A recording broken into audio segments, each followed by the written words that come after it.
Olá, bem-vindos para darmos continuidade, então, ao estudo do livro do Êxodo, e nós vamos continuar o capítulo 12 neste vídeo, como nós combinamos, de fazer em duas partes. Estudamos o capítulo 12, do versículo 1 até o 28, e hoje nós partiremos do versículo 29 até o 51. Concluímos assim o capítulo 12. É muito importante este capítulo do livro do Êxodo, que nós estamos estudando, que trata da instituição da Páscoa. E nós vimos a riqueza de detalhe que tem nessa instituição, os preparativos, todo um rito que foi criado para se celebrar a Páscoa, e este rito é feito até os dias de hoje pelo povo judeu, a Páscoa judaica. E nós, que temos uma fé judaico-cristã, herdamos a Páscoa e seus ritos também dentro da liturgia, principalmente da Igreja Católica. Mas nós temos aqui a instituição da Páscoa, que significa passagem, como nós vimos. Então pegue a sua Bíblia e vamos dar continuidade então ao capítulo 12 de Êxodo, começando do versículo 29 até o 51. Vamos fazer uma leitura tranquila, uma leitura bem pausada, para podermos entender o conteúdo e o texto que vamos estudar, ok? Vamos começar então, vamos à leitura. Pelo meio da noite, o Senhor feriu todos os primogênitos no Egito, desde o primogênito do faraó, que devia assentar-se no trono, até o primogênito do cativo, que estava no cárcere, e todos os primogênitos dos animais. O faraó levantou-se durante a noite, assim como todos os seus servos e todos os egípcios, e fez-se um grande clamor no Egito, porque não havia casa em que não houvesse um morto.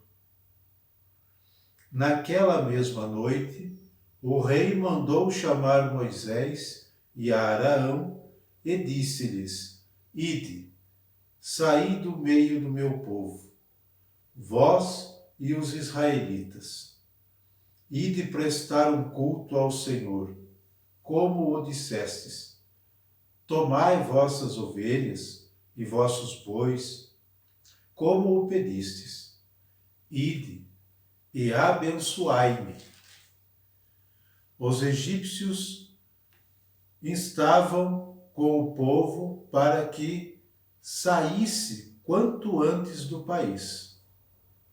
Vamos morrer todos, diziam eles. O povo tomou a sua massa antes que fosse levedada. Cada um carregava em seus ombros a cesta embrulhada em seu manto. Os israelitas, segundo a ordem de Moisés, tinham pedido aos egípcios objetos de prata, objetos de ouro e vestes. O Senhor lhes fizera ganhar o favor dos egípcios, que atenderam ao seu pedido. Foi assim que despojaram os egípcios. Os israelitas partiram de Ramsés para Sucote, em número de 600.000 homens, aproximadamente, sem contar os meninos. Além disso, acompanhava-os uma numerosa multidão, bem como rebanhos consideráveis de ovelhas e de bois. Cozeram bolos ázimos da massa que levaram do Egito, pois esta não se tinha fermentado. porque tinham sido lançados fora do país e não puderam deter-se, nem fazer provisões. A permanência dos israelitas no Egito durara 430 anos. Exatamente no fim desses 430 anos, todos os exércitos do Senhor saíram do Egito. Foi uma noite de vigília para o Senhor, a fim de tirá-los do Egito.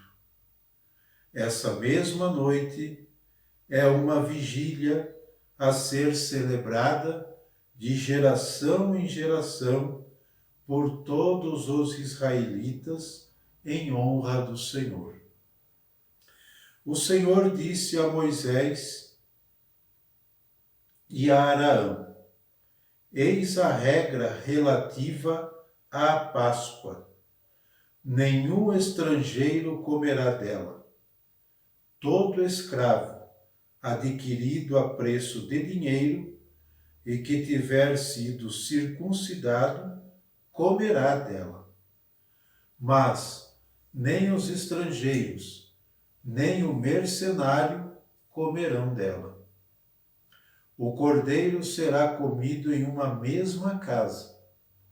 Tu não levarás nada de sua carne para fora da casa, e não lhes quebrarás osso algum. Toda a Assembleia de Israel celebrará a Páscoa. Se um estrangeiro, habitando em tua casa, quiser celebrar a Páscoa em honra do Senhor, que primeiro seja circuncidado todo varão de sua casa, e somente depois poderá fazê-lo, e será tratado com a mesma igualdade que o natural do país. Mas nenhum incircunciso comerá a Páscoa. Haverá uma mesma lei para o natural e o estrangeiro que peregrina entre vós. Todos os israelitas fizeram o que o Senhor havia ordenado a Moisés e a Araão. Obedeceram-lhes. Naquele mesmo dia, o Senhor fez sair do Egito os israelitas, como fileiras de um exército. Está aí a conclusão da leitura do capítulo 12, que nós começamos no vídeo anterior, o estudo do capítulo 12, o qual dividimos em duas partes. E hoje estudamos a conclusão do versículo 29 ao 51 do capítulo 12. Então nós vimos, no estudo anterior, todo o preparativo para a Páscoa, como deveria ser o cordeiro, o cordeiro tinha que ser macho, de 1 ano, sem defeito. Poderia ser tanto um cordeiro quanto um cabrito. E nós vimos todo o rito, que seria assado ao fogo, sem tirar nenhuma de suas vísceras. Ele tinha que ser assado por inteiro. E as pessoas iriam estar vestidos a caráter para o momento. E nós vimos que as roupas seriam roupas de quem estava prestes a viajar, a fazer a sua viagem. Por isso se chama Páscoa.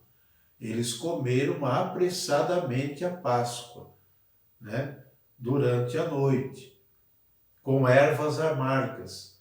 E se fundiu, como nós vimos aqui, na instituição da Páscoa, os pães ázimos, que são os pães sem fermento, como nós vimos, que foi assado e também fez parte da ceia judaica, da ceia da Páscoa. E nesta conclusão nós vimos com mais riqueza de detalhe né, sobre os ázimos. Então agora nós queremos dar continuidade. Nós vamos estudar essa primeira parte do versículo 29 até o versículo 42. O que nos diz esses textos que nós acabamos, esse texto que acabamos de ler, do versículo 29 ao 42. Aqui se retoma a narração que foi interrompida em Êxodo 11, de 1 a 3, para dar passagem às prescrições sobre a Páscoa, né? Ressalta-se o clamor dos hebreus. Aqui ressalta-se o clamor dos hebreus, como em Êxodo 3, versículo 7, onde o Senhor intervinha ao escutar o clamor dos oprimidos.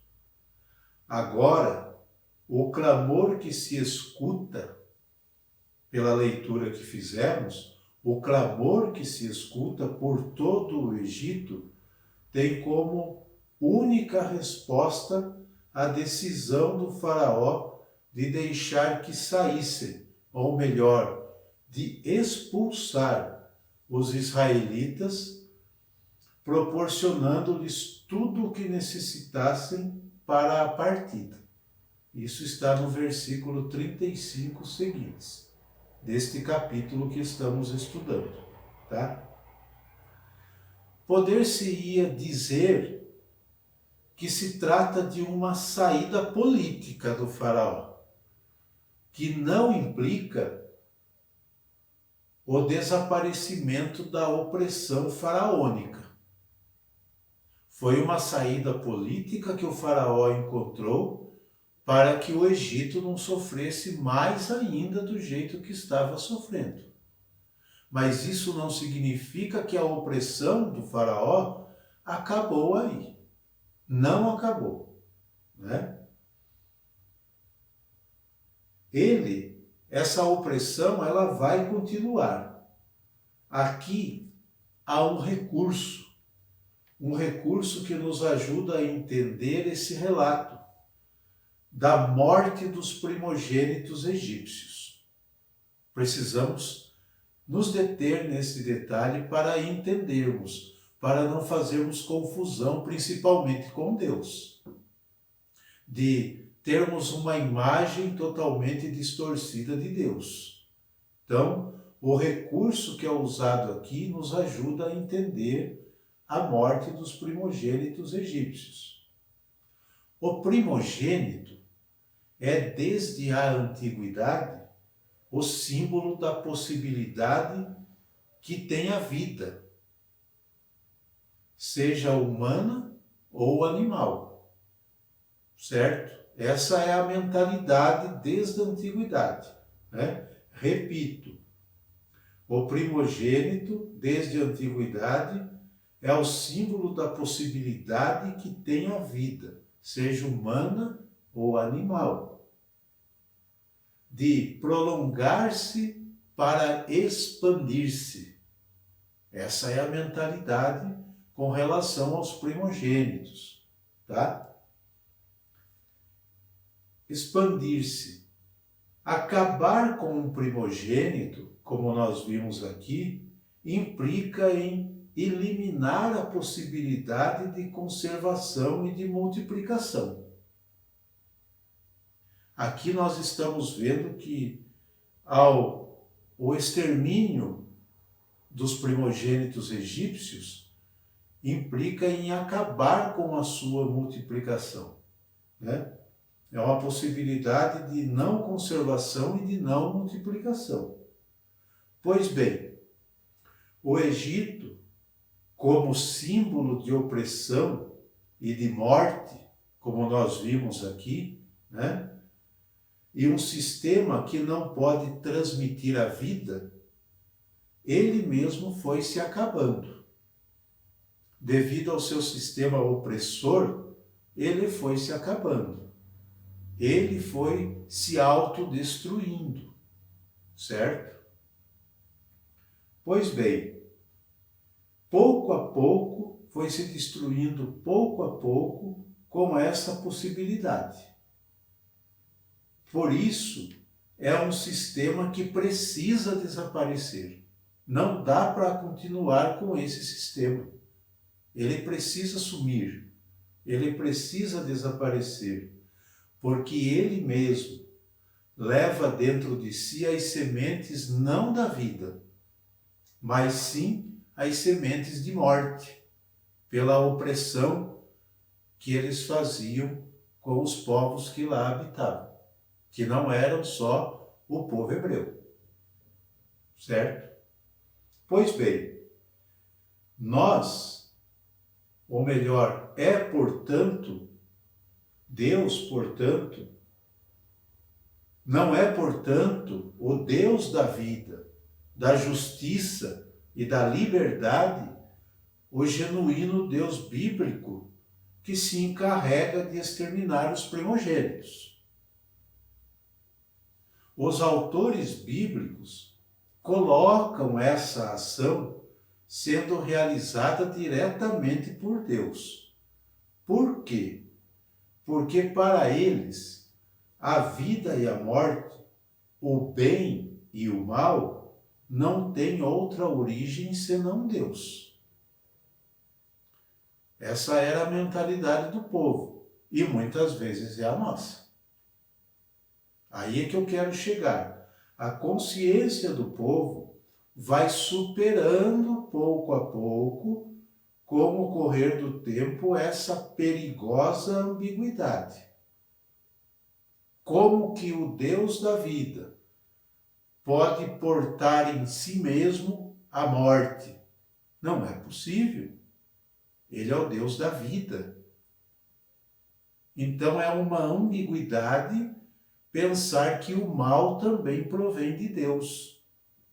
O povo da antiguidade, o povo bíblico, pensava assim. E muitas vezes, muitos de nossos contemporâneos também pensam assim. Que Deus é aquele que se vinga, que Deus é aquele que extermina, que Deus é aquele que castiga. Essas atribuições não fazem parte do Deus bíblico, do Deus libertador, do Deus da Bíblia. Isso precisa ficar bem claro para nós. Se os autores bíblicos colocaram tudo isso, mas foi um tempo. Esta mentalidade foi mudando com o tempo. Na medida que eles iam tendo a experiência com Deus, esta visão foi mudando.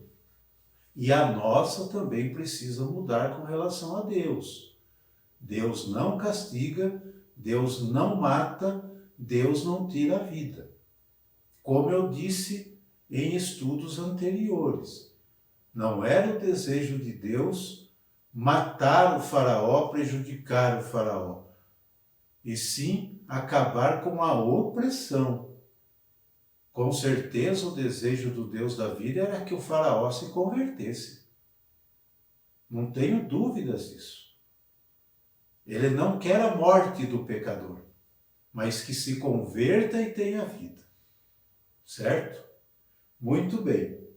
Então precisamos também nós, essa consciência do povo foi sendo superado pouco a pouco no correr do tempo, essa perigosa ambiguidade. Também nós hoje devemos superá-la, como eu disse aqui. O relato não pode nos confundir, não podemos deixar nos confundir por este relato, que Deus matou todos os primogênitos do Egito, tá? Cuidado para não cair neste erro. Vamos superar essa mentalidade que o mal vem de Deus. Pelo contrário, o mal é a ausência do bem. Deus é o bem. Onde falta Deus, existe o mal. Ok? Muito bem.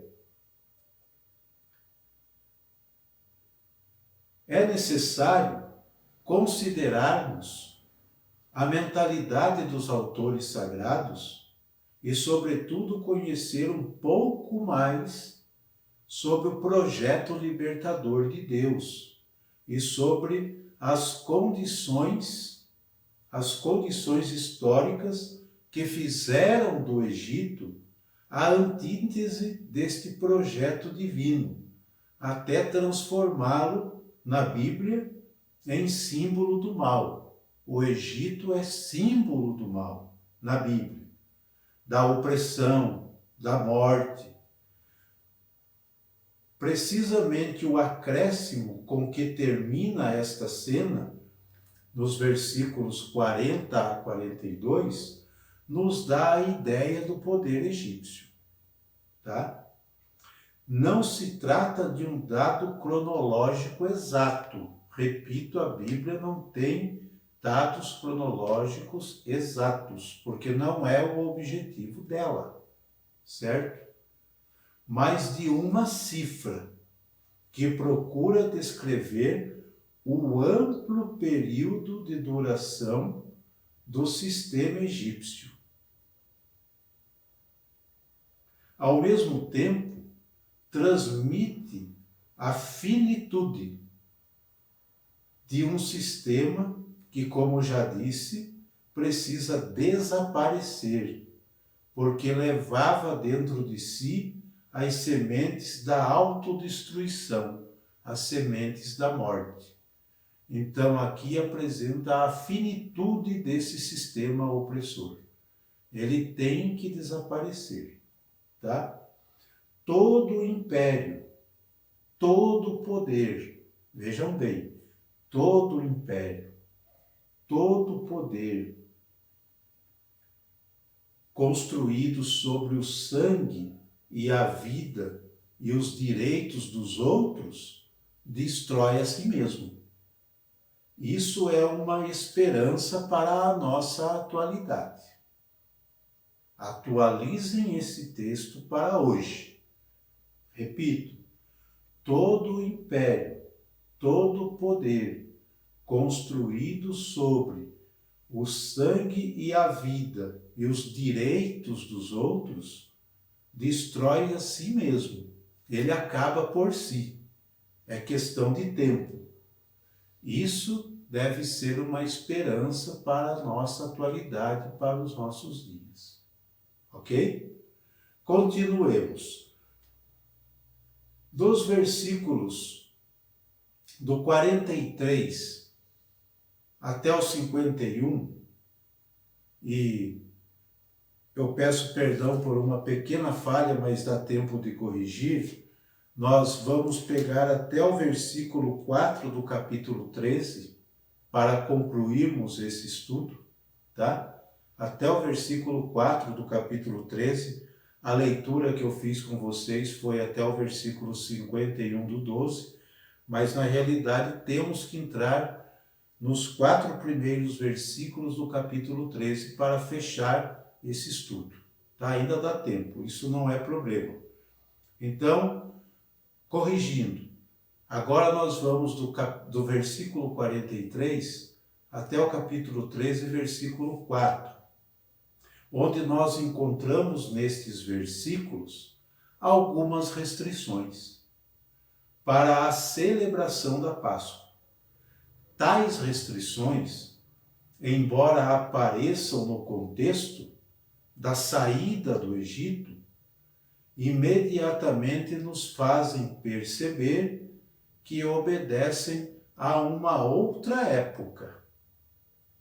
Nos fazem perceber que nos remetem a uma outra época, quando Israel já habitava a terra de Canaã, onde convivia temporária ou indefinitivamente com estrangeiros. Eles dividiam a terra, o país de Canaã, com outras culturas. No processo do amadurecimento da consciência de Israel, é necessário o respeito ao dom da vida. É necessário o respeito ao dom da vida. Israel equipara esse respeito com a vontade de Deus, segundo o qual todo o primogênito deve ser resgatado. Israel convive com outras culturas e outros modos religiosos diversos em Canaã. Não são só eles. Não são só os adoradores do Deus único, do Deus dos patriarcas, mas tem outras religiões na terra de Canaã, outros costumes, outras culturas que eles têm que conviver, que eles têm que conviver com este povo, menos concordar com algumas coisas. Repito, eles têm como vontade de Deus, o respeito e o dom da vida. Isso é vontade de Deus, como nós falamos. E segundo o qual todo primogênito deve ser resgatado. Israel convive com outros modos de culturas, com outros modos religiosos na terra de Canaã, onde sacrificar os primogênitos humanos era comum. Para muitas religiões que estavam ali dentro da terra de Canaã, o sacrifício do primogênito era comum, do primogênito humano, não é animal, humano. E Israel não pode concordar com isso, tá? Israel se revolta, o povo de Israel se revolta contra esta prática e formula a alternativa do resgate para as pessoas ordenadas pelo mesmo Senhor, pois a vida a Ele pertence. A vida, toda a vida, pertence a Deus. Ninguém é dono da vida, nem da sua própria. A vida pertence a Deus. Então Israel, quando se depara com esta cultura e com muitos sacrifícios dos primogênitos humanos, Israel se revolta. E ele não concorda, ele não pode absorver isso.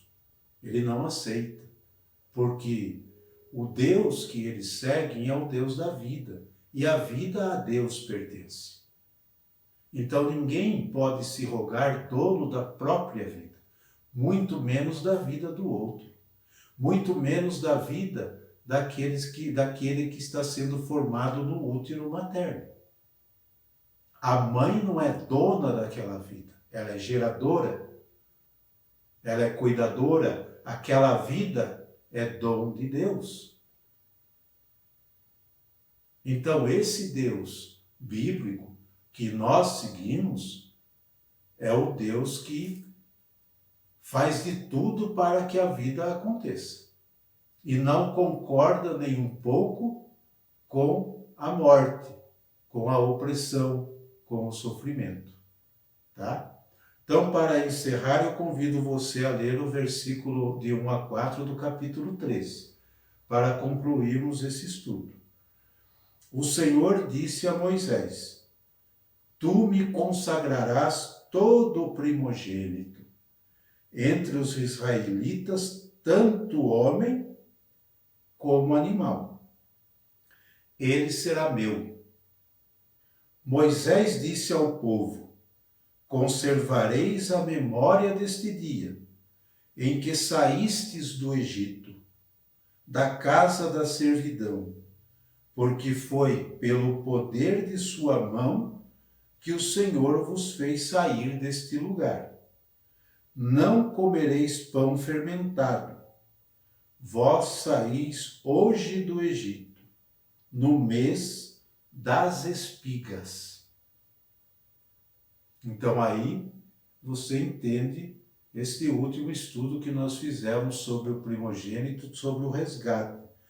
Tu me consagrarás todo o primogênito entre os israelitas, tanto do homem quanto do animal, para que Israel nunca entre naquela prática das culturas que ali vivem com eles. Nunca sacrifiquem os seus filhos, os seus primogênitos, porque isto não agrada a Deus.